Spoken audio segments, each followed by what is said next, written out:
Egypt is primarily known for the Sphinx and the pyramids. Egypt is located at the top right corner of Africa, next to the Mediterranean Sea. Cairo is the capital of Egypt. The Nile River runs through Egypt starting at the Mediterranean Sea.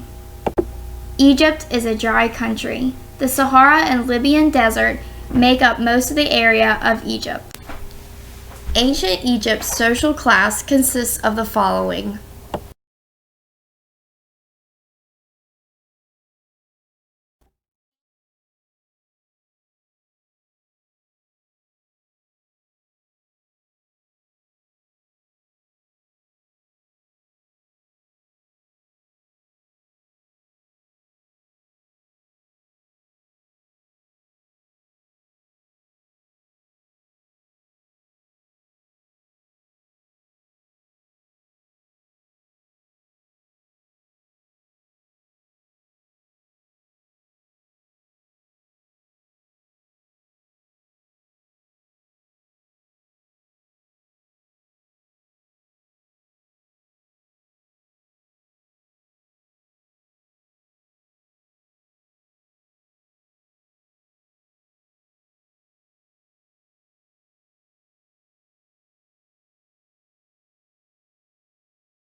Currently, Egypt thinks men should have more freedom.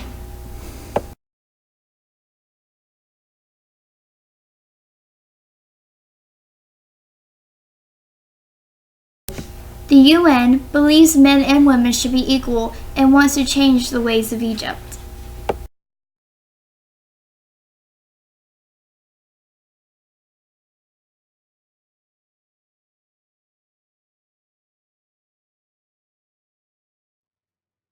As you can see in Egypt, men are the more dominant gender role, and the women's are more supposed to like stay at home, be to themselves, not have an opinion, not like talk like we do here in America. Whereas the UN believes that they should believe that they have their rights and be able to be more freedom and do whatever they want. I think Egypt is kind of known for its like ancient history, which is like pharaohs, like you have the king, and then you have the queen who should be beautiful. Um, Listen to the king. You have to obey the king. Like he's the top deal, and that idea just kept on passing down through history, and now is being taught from father to son, son to their son, um, which is why I think Egypt is having such a hard time with um, realizing the fact that they should accept that women are equal and they should have the rights as same as the men.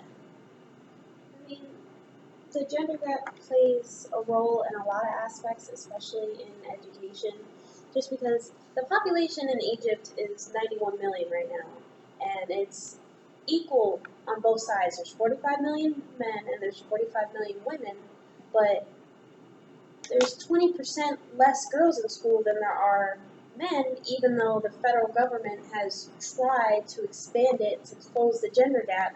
But that gender gap is still present because of the mind state that Egypt is still in.